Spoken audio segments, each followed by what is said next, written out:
The guy whose body I just took over spent 3 years acting like a loyal dog for his billionaire CEO wife.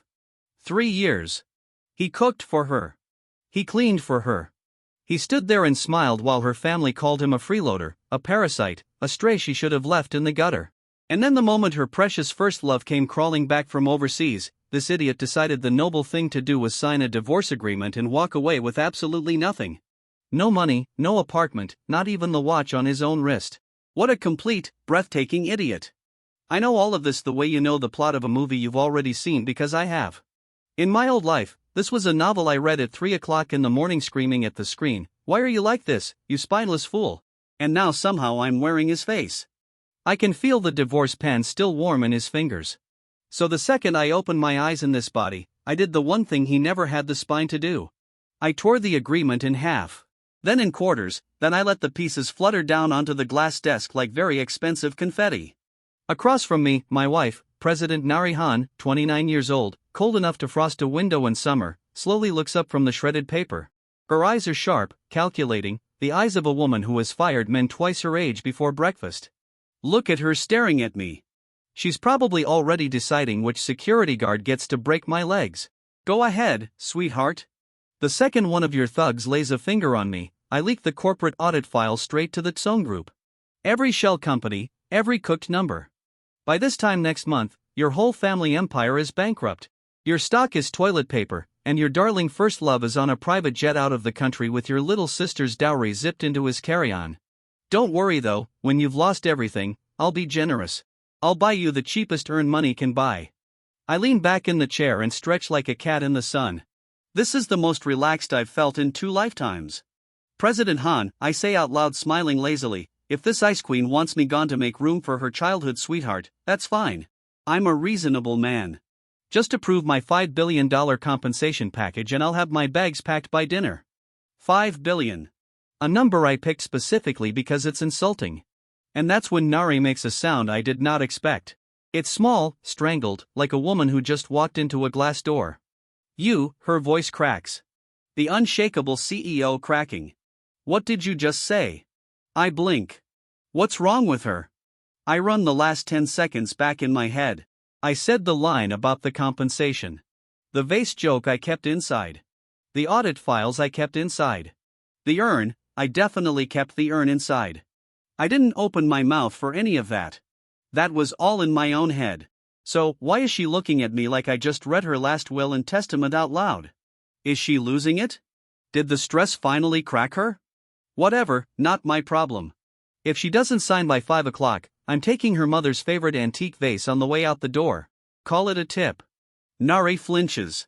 She actually flinches, her hand jerking toward the credenza where I happen to know from the novel her mother's priceless Guerrero vase is displayed under a spotlight like a holy relic. My smile freezes. No way. There's no way before I can finish the thought, Nari moves. She doesn't walk around the desk. She lunges across it, sending her gold pen and a stack of contracts scattering. She seizes the revised divorce papers, the new ones, the ones her lawyers drafted this morning, the ones that would have shoved this fool out with pocket change, and she rips them apart with both hands. Not delicately, not with a CEO's poise. She tears them like a woman ripping up a death warrant, her perfectly manicured nails shredding through the legal seal, her breath coming fast and ragged. President, I start. She slams both palms flat on the desk so hard the glass rings. $5 billion? Her eyes are wild now, locked onto mine like I'm a bomb that might go off. $5 billion? I'll transfer 10 billion into your account right now. I stare at her. The divorce is cancelled. She's breathing like she ran here. Do you understand me? Cancelled. There is no agreement. There never was. You are staying in this house. You are staying forever. The spotlighted vase glints behind her, untouched, protected. Somewhere in the building a clock that isn't ringing yet is already 5 o'clock in my imagination, and not one of my threats was spoken aloud. I open my mouth. I close it. I have transmigrated into a body, torn up a contract, threatened a billionaire, and accidentally negotiated myself a number twice what I asked for, all without understanding a single thing that just happened. I say. Because here is the part one don't know yet. The part that's going to make the next month of my life completely insane. Every single thing I think, every threat, every prophecy, every petty little remark about urns and vases, my terrified wife can hear all of it. And she just realized her freeloader husband is the most dangerous man she's ever met. 3 days after my wife offered me $10 billion to not leave, she informed me through gritted teeth and a smile that looked physically painful that I would be attending family dinner. Mother insists, Nari said, straightening my collar like she was defusing a bomb. Please, whatever you do tonight, please what? Please don't embarrass you in front of the in-laws who have spent 3 years treating me like mold on the bathroom tile. She went pale and gripped my collar tighter. Weird woman. So now here I am seated at a dining table longer than my old apartment under a chandelier that probably cost more than my old life was worth across from the two people in this world who hate me most. Madam Lee, my mother-in-law, silver hair, iron spine, a string of pearls she wears like brass knuckles. She looks at me the way one looks at a stain.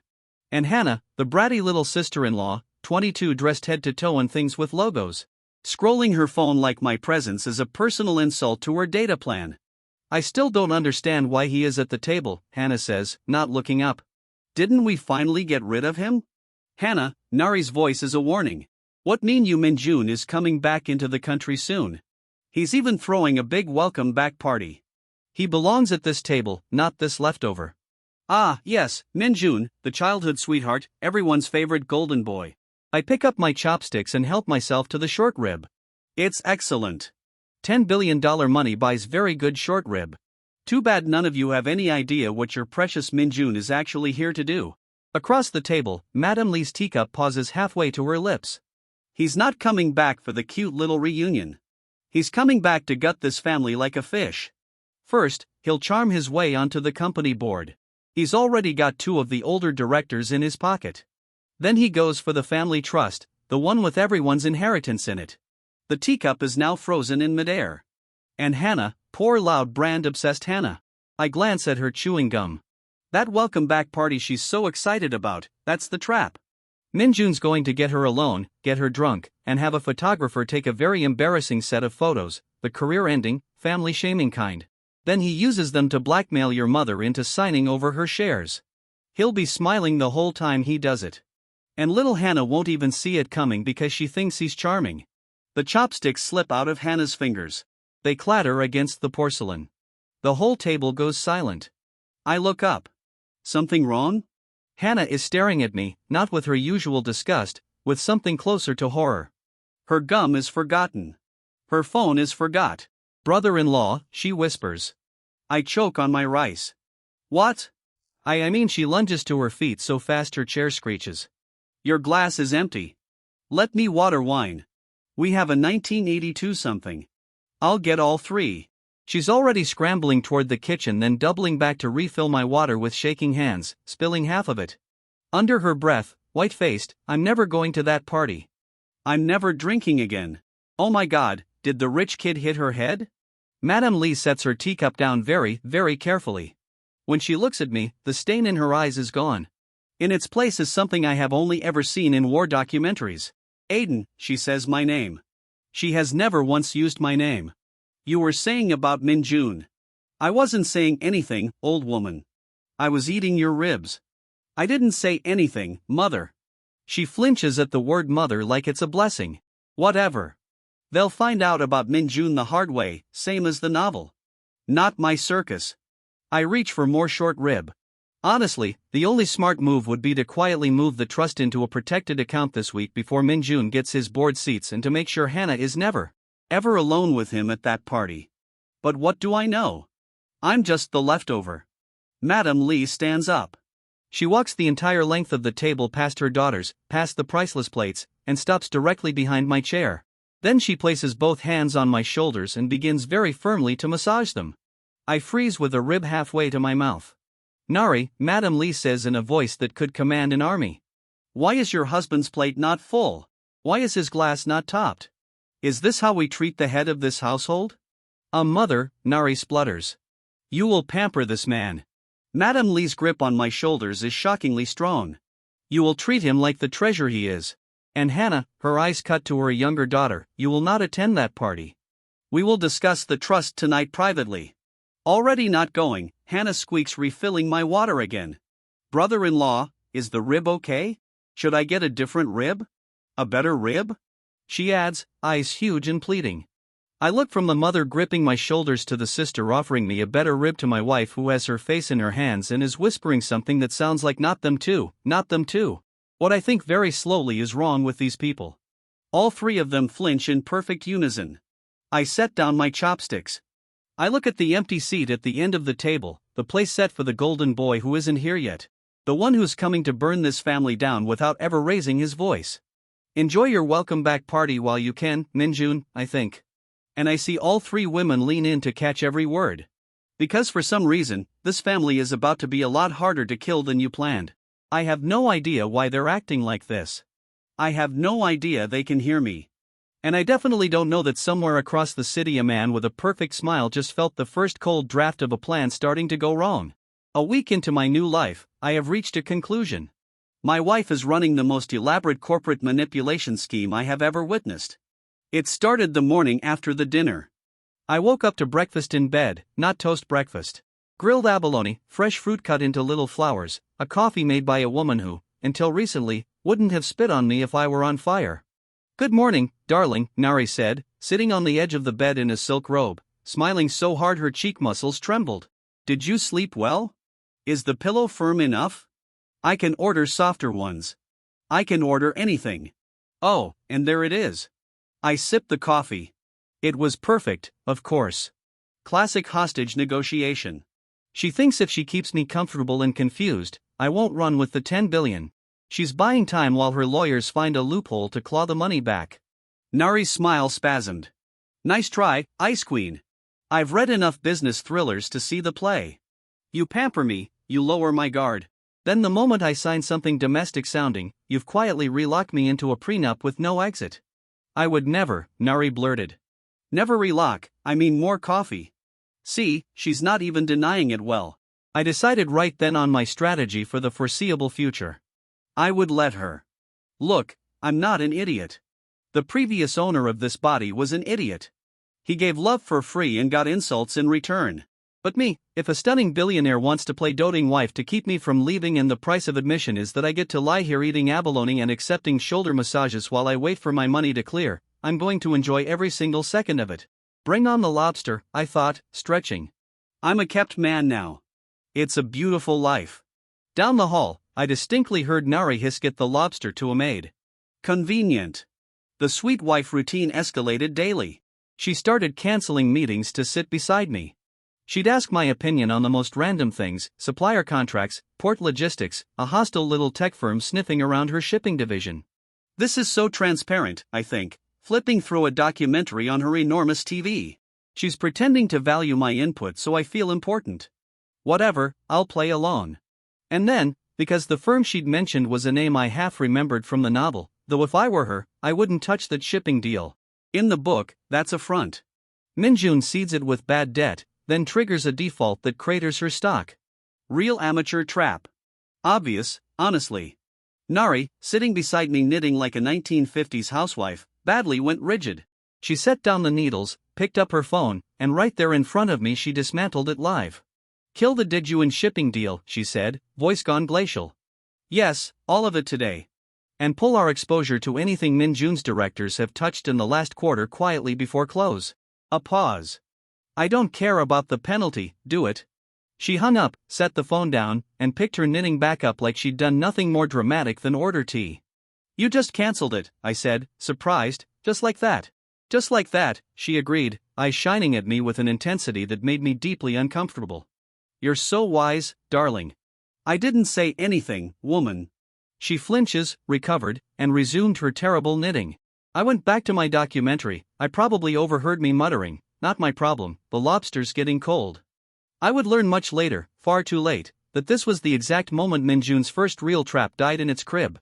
He'd built it beautifully, used his pet directors to push that shipping default through time for a Friday close, coordinated a whisper campaign with 2 financial reporters so the stock would gap down before the market could react.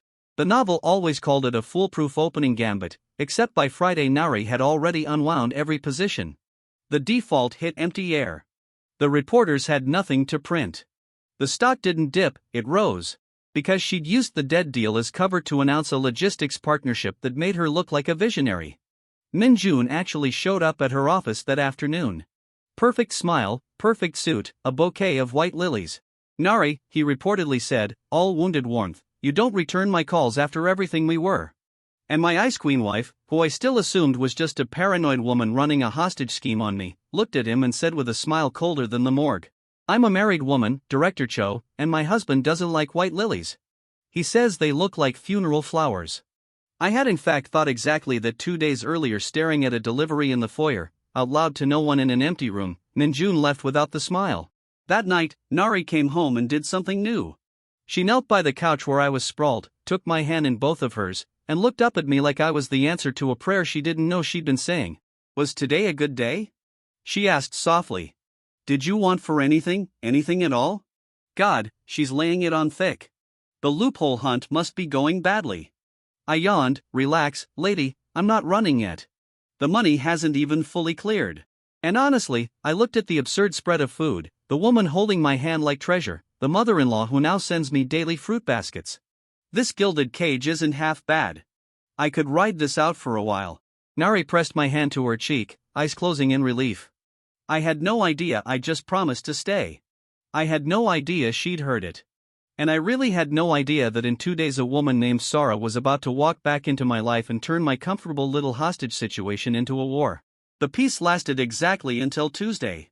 That's when Nari, still deep in her doting wife campaign, made a tactical error. She brought me to her office. Just for the afternoon, she'd said, fixing my tie with trembling care. There's a partner signing. I want my husband beside me. Then quieter, like a prayer, and I want everyone to see you're mine. Sure, show off the trophy husband. Whatever keeps the lobster coming.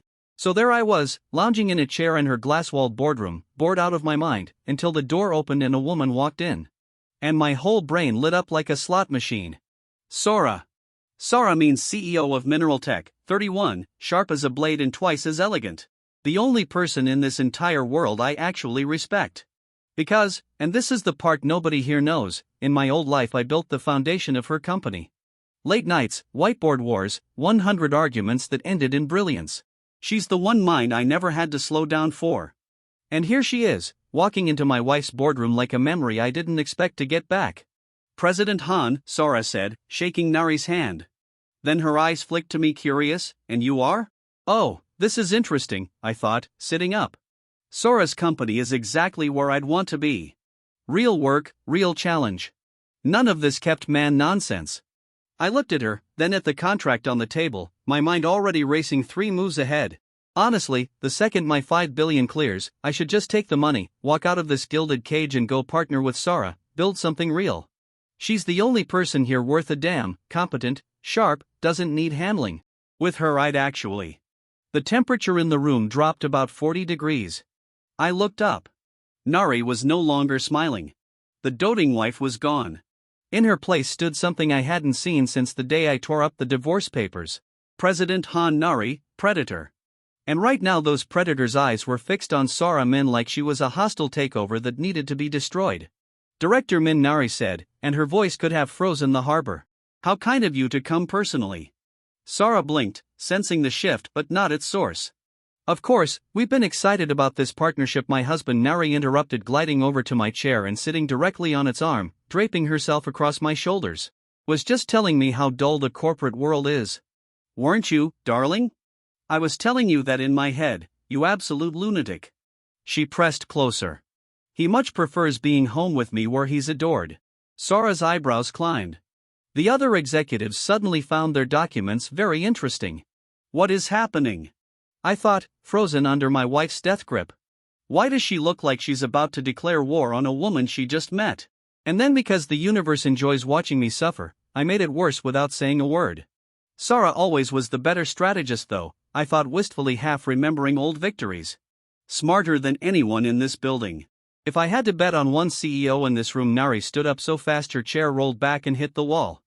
The signing is postponed, she announced. The room froze. Postponed, stammered her own CFO. I have concerns about Mineral Tech's long-term value. Nari's smile was a guillotine. I'll need to review whether they're really the best partner available or whether I've simply been settling for something that looks impressive from a distance. She turned. and looked directly at me when she said looks impressive from a distance, and I had absolutely no idea why. Sora, to her credit, just smiled coolly and gathered her things. "We'll be here when you're ready, President Han." On her way past my chair she paused, studied my face for 1 second too long and murmured, "Have we met? You seem familiar. We built an empire together in a life you don't remember," I thought. Behind me I heard Nari's pen snap in half. That night the campaign went nuclear. I came out of the shower to find my wife waiting. She had changed. She had clearly prepared. There was wine. There was candlelight. There was a billionaire CEO trying very hard to look casual and failing because casual is not in her operating system. "Sit," she said, patting the couch. "Let me take care of you." This is aggressive even for the hostage scheme, I thought, sitting warily. She poured the wine.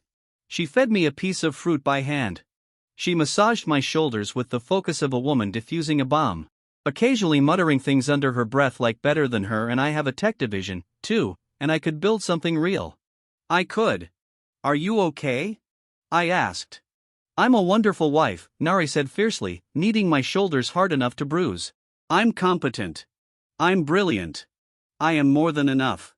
I don't know who you think is sharper than me, but they're wrong." Did she somehow hear about Sora? I wondered. No, impossible. I never said a word. She heard that, too, and gripped my shoulders so hard I yelped. I stared up at my beautiful, terrifying, inexplicably jealous wife, a woman who had just torpedoed a profitable partnership and was now aggressively proving her worth to a man who hadn't asked her to. And I came to my second great conclusion of this new life. I had no idea what was going on with her, but the corporate manipulation theory was starting to fall apart because no manipulation scheme on earth would make a billionaire CEO this rattled, this possessive, this desperate to win a competition I didn't even know we were having. And somewhere across the city, a man with a perfect smile was about to give my wife a much better reason to fight for me by trying to humiliate me in front of the entire world. The invitation came on cream cardstock with gold edges, a Han Group charity gala, and conveniently Minjun's long-promised welcome-back party rolled into the biggest social event of the season. 300 of the wealthiest people in the country. A ballroom of chandeliers, and one returning golden boy making his triumphant public debut. "You don't have to come," Nari told me, fixing my cufflinks, her jaw tight. "Minjun will be there. He'll try something. I can feel it." Of course he'll try something, I thought, watching her hands. This is the part where he humiliates the freeloader husband in public, and the part where he tries to get Hannah alone for those photos. Classic 2-for-1. Discredit me, isolate you, ruin your sister, position himself as the man who belongs on your arm. Nari's hands went still. "Hannah stays glued to my mother all night," she said quietly to no one. "She doesn't take a single drink she didn't pour herself." Smart, I thought idly, not knowing I just handed her the plan. The gala was exactly as obscene as I expected. What I noticed first, oddly, was Hannah. Usually impossible to keep in one place, standing rigidly beside Madame Li all evening, refusing every glass a waiter offered, eyeing every photographer like they were assassins. When Minjun's hired photographer tried to steer her toward a private champagne lounge upstairs, Madame Li materialized like a silver-haired specter, took the man's camera to admire it, and somehow returned it with the memory card snapped clean in two. Hannah never left her mother's side. The trap that was supposed to end her never even got to spring. I found a quiet corner with a glass of something that cost more than a car, and that's when Minjun made his move on me. He didn't do it quietly. Everyone, please." His voice rang out over the crowd, warm and laughing, a microphone in his hand. The string quartet stopped. 300 faces turned. "Before the auction begins, I just have to say how moved I am to be home, and to see my dear Nari again, looking as radiant as the day we first fell in love." A murmur rippled through the room. Cameras lifted. Of course, Minjun went on, eyes finding me across the ballroom, that perfect smile widening. I was surprised to hear she'd married. To this gentleman, was it? The one who I'm told doesn't actually work. Laughter. Soft, cruel, expensive laughter. There it is. I sipped my drink. "Right on schedule, you smug tellas." Minjun called out, walking toward me now, playing the crowd like an instrument. "What is it you do, exactly, besides spend my Nari's money?" "I only ask because a real man builds something. A real man provides." He stopped a few feet away, lowering his voice just enough to be theatrically audible. "A leech just attaches." The ballroom held its breath, waiting for the freeloader to crumble. I opened my mouth to say something deeply unimpressive. God, this guy. He thinks he's so untouchable.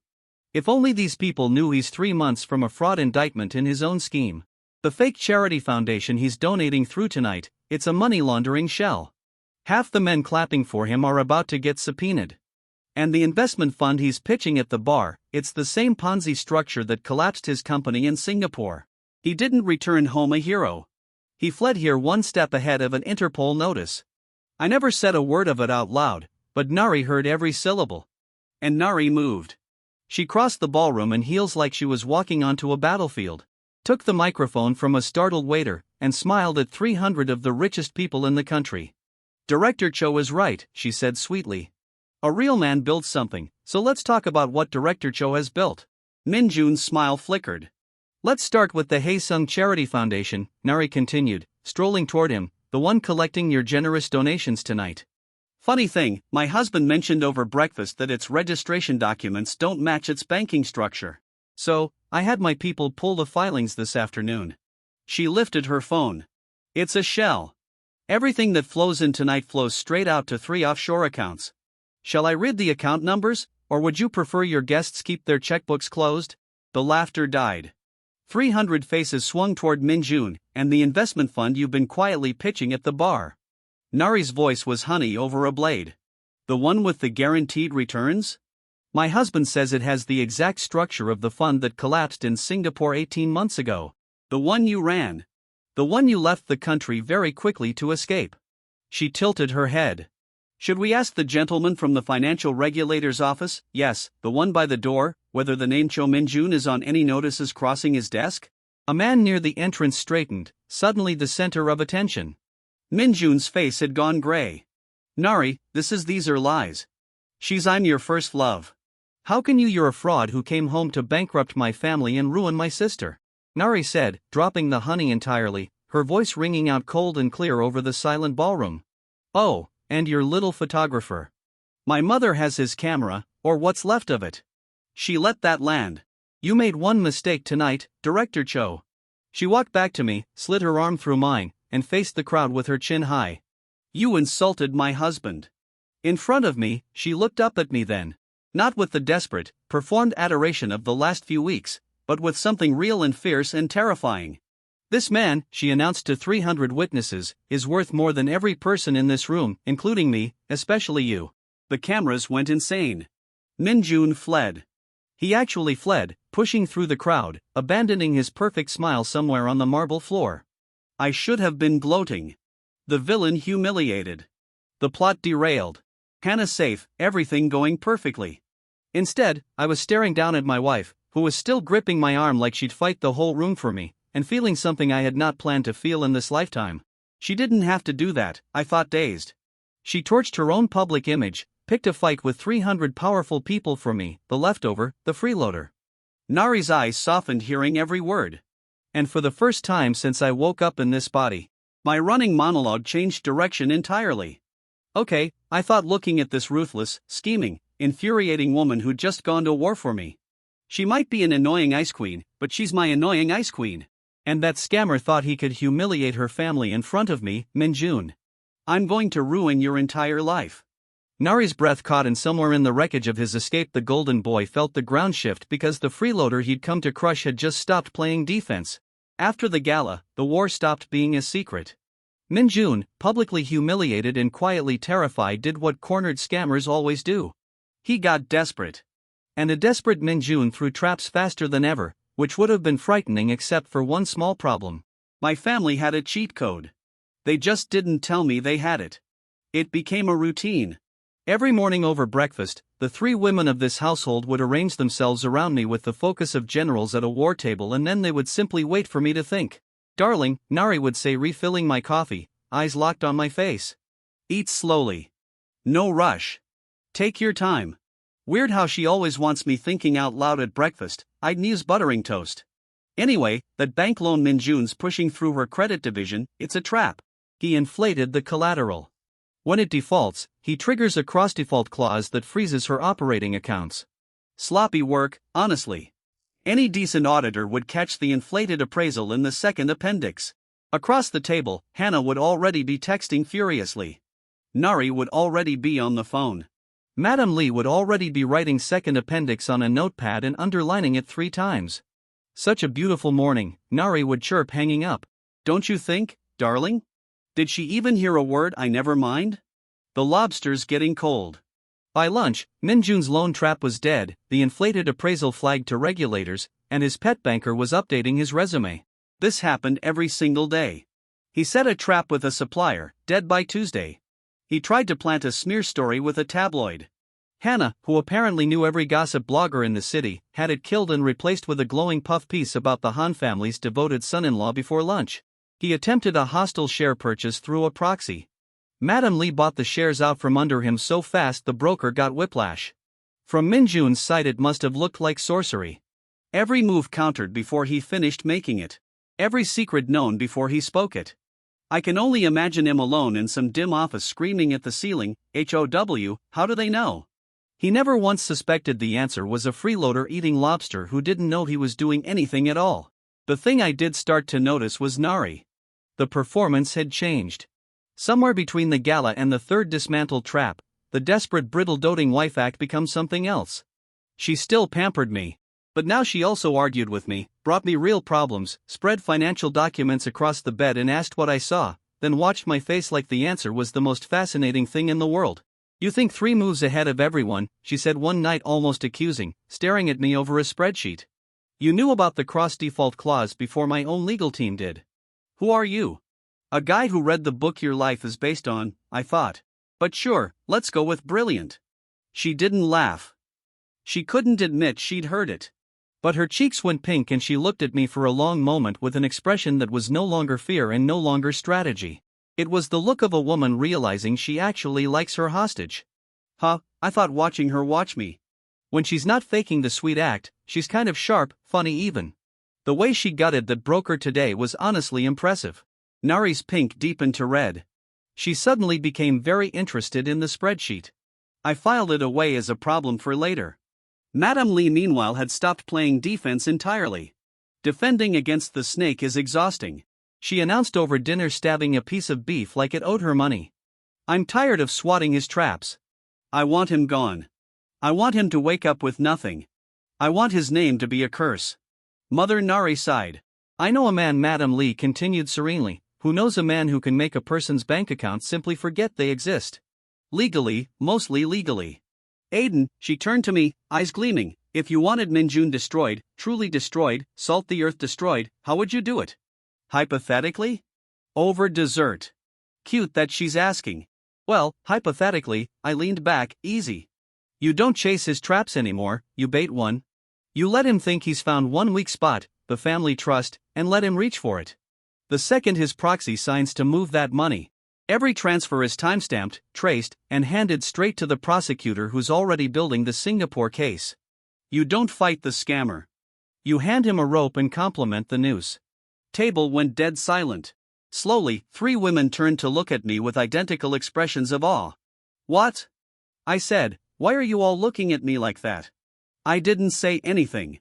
Nothing, brother-in-law, Hannah squeaked, shoving the entire dessert plate toward me. You're so smart it's scary. Have more cake. I really need to figure out what's wrong with this family. They flinched in unison. Again.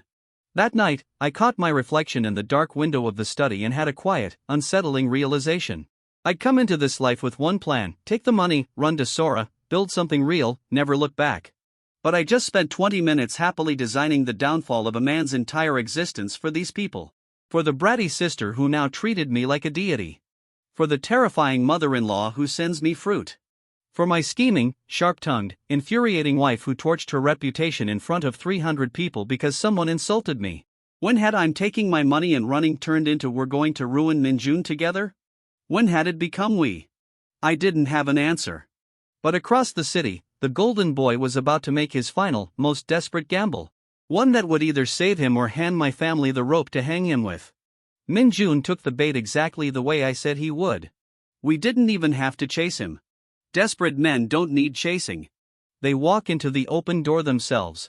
All Madam Lee did was let one carefully chosen rumor slip, that the Han family trust was being quietly restructured, and for 48 hours the oversight signatures would be handled by a single junior officer. A weak spot. A door left ajar. It was a lie, of course. The junior officer was a forensic accountant on loan from the prosecutor's office. The ajar door was a vault with the lights off and a camera in every corner. Min-jun walked right in. At 11:40 on a Thursday night, his proxy signed the transfer authorization to siphon the family trust into 3 offshore accounts. The same 3 accounts from the gala, the ones Nari had named in front of 300 witnesses. Every keystroke timestamped. Every signature traced. Every piece of evidence of intent to commit fraud recorded in high definition. By midnight, the file was on the prosecutor's desk, stacked neatly on top of the Singapore case. By morning, Cho Min-jun was a headline. I watched it unfold on the enormous TV, a cup of coffee going cold in my hands as a man with a once perfect smile was walked out of his hotel in handcuffs, jacket over his head, flash bulbs eating him alive. But I thought, he actually pulled the jacket over his head just like the book. The charges stacked up beautifully. Securities fraud, the laundering shell, the collapsed Singapore fund, the attempted theft of the trust, the blackmail scheme his own photographer testified to after Madame Lee's broken camera turned out to have a very intact backup card. His pet directors flipped within hours. His charm, the only weapon he'd ever really had, was worth nothing in an interrogation room. The Han Empire wasn't just safe. With Min-jun's network of co-conspirators exposed, Nari quietly absorbed 3 of his shell-held subsidiaries at fire sale prices, and the company emerged richer and stronger than before. The villain was defeated, the family was secured, the plot was over, which meant my job was done. I sat in the study that night and did the math. The 10 billion had cleared weeks ago. It had been sitting in an account in my name. Untouched, gathering interest while I ate lobster and dismantled a fraudster and somehow became this family's favorite person. My one condition, the payout, had been met twice over. I was free. This is it, I thought, staring at the account balance on my phone. The job's done. Min-jun's finished, the family's safe, the money's mine. Nothing's keeping me here anymore. I could leave tomorrow. Go find Sara, build something real like I always planned. I waited to feel the rush of freedom. It didn't come. Instead, I thought about breakfast tomorrow and how Hannah would shove cake at me and how Madame Lee would send up a fruit basket the size of a small car and how Nari would sit too close and ask my opinion on something she already knew the answer to just to watch my face. Why does the idea of leaving feel like losing something? I didn't notice the study door had opened.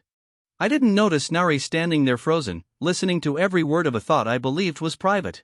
I just kept doing the math, the cold practical math the previous owner of this body never had the spine for, and I muttered the conclusion out loud to the empty room, except it wasn't empty. The deal's done, I said quietly. Guess there's nothing keeping me here. Behind me something shattered. I turned. Nari stood in the doorway, a dropped glass in pieces at her feet, and the expression on her face wasn't the cold CEO, wasn't the performing wife, wasn't even the fierce woman from the gala. It was raw terror, the same terror from the very first day, but pointed at something completely different now. You're leaving, she said. It wasn't a question. Her voice cracked down the middle.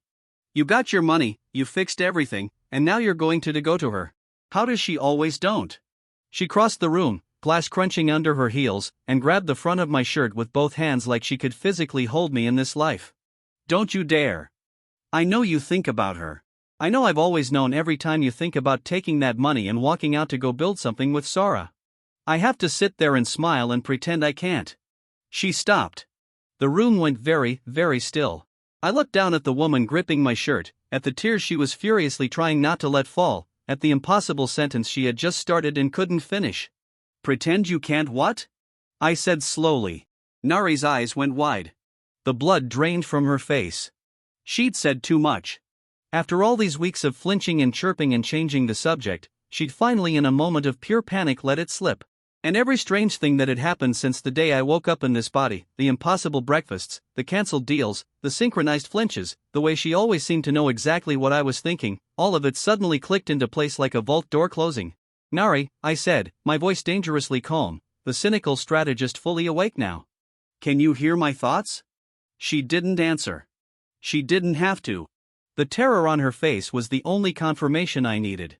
For 3 months I had walked through this house insulting these people, predicting their doom, casually narrating every secret in my head, believing the entire time that I was the one with the secret.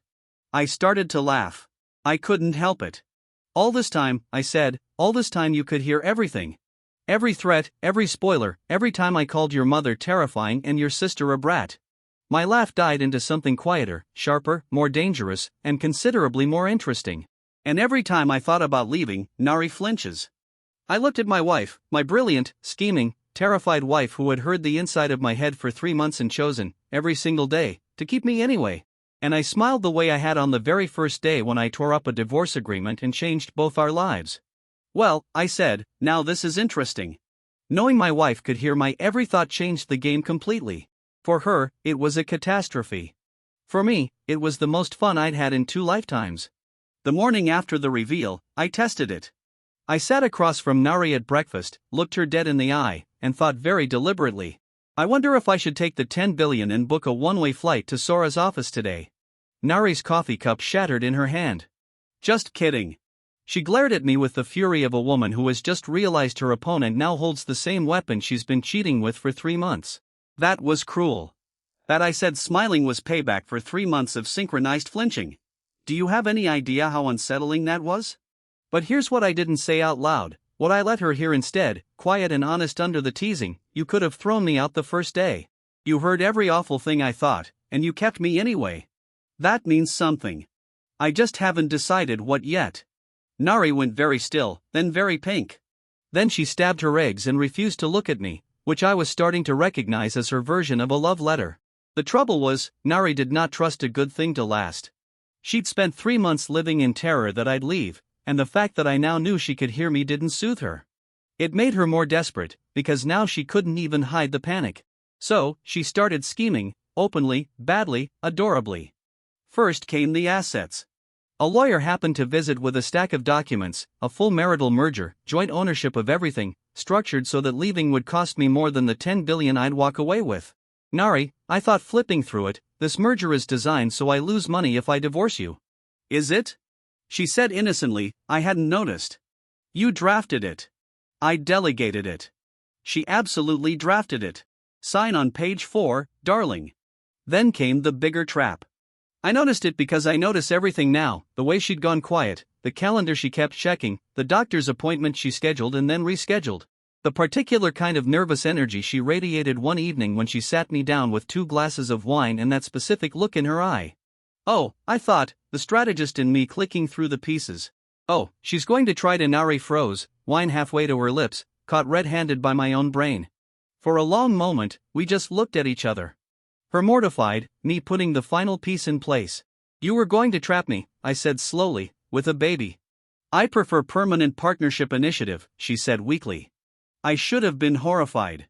The old me, the cynical pragmatist who tore up a divorce agreement and demanded 5 billion, would have walked out the door right then. A woman scheming to chain me down with a child was exactly the kind of madness I'd planned my whole new life around avoiding.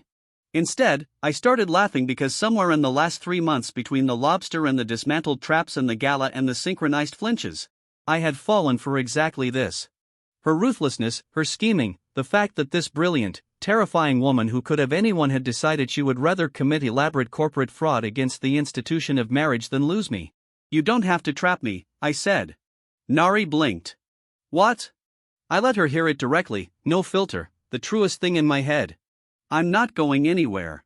I haven't wanted to leave for weeks. I just enjoyed watching you panic too much to say it. The wine glass slipped from her fingers and she didn't even notice. Her voice broke. You're staying? I'm staying. I leaned back, lacing my fingers behind my head, grinning at the chandelier. Where else would I find a wife this unhinged? A mother-in-law who wants to legally erase her enemies? A sister-in-law who treats me like a god? Sora's competent, sure, but Sora's boring. I looked at my wife, my scheming, weeping, victorious wife. You people are a circus and I've decided I want to be the ringmaster. I'd come into this life a reluctant hostage, plotting my escape with $5 billion. I was leaving it the willing king of the entire empire. Nari launched herself across the couch and into my arms, and for once, for the very first time, I didn't have a single cynical thought to hide. She heard that too. 5 years later, Daddy, watch, I can do the thing. Our daughter, 4 feet of pure chaos in a tiny business suit her grandmother insisted on, climbed onto the garden bench and struck a pose she'd clearly stolen from her mother in a boardroom. You see anything, Peanut? I asked, lying back in the grass. She scrunched up her face, concentrating hard. Grandma's going to bring cake and cookies, and Auntie Hannah's bringing a present. Across the lawn, Madame Lee appeared right on cue with a cake the size of a tire. Hannah trailing behind with an armful of gifts, both of them shouting about the future heir. Spooky, I said, just like your old man. I never did figure out why my thoughts leaked into this family in the first place. Why a transmigrated man's running monologue came through loud and clear to one terrified wife, then a whole household. The best theory I have is that the universe took one look at the spineless doormat who used to live in this body and decided his replacement needed to cheat a little to survive. Whatever it was, the ability faded after our daughter was born. None of them can hear me anymore, not Nari, not Madame Lee, not Hannah. We were all a little disappointed, honestly. It made cheating at love so efficient. The mineral tech partnership, Nari finally signed it on her terms the moment she was certain she'd already won. Sarah got her deal and her returns and never did place where she knew my face from. Some things are better left in the life nobody else remembers. Nari settled into the grass beside me, watching our daughter terrorize the flower beds, and rested her head on my shoulder. Any regrets, ringmaster? She murmured. You could have taken your 5 billion and walked out the door that very first day, free and clear. I looked at the empire she'd built, the family that adored me, the tiny tyrant in a business suit who had my eyes and her terrifying ambition. No, I said and meant every word, best deal I ever made.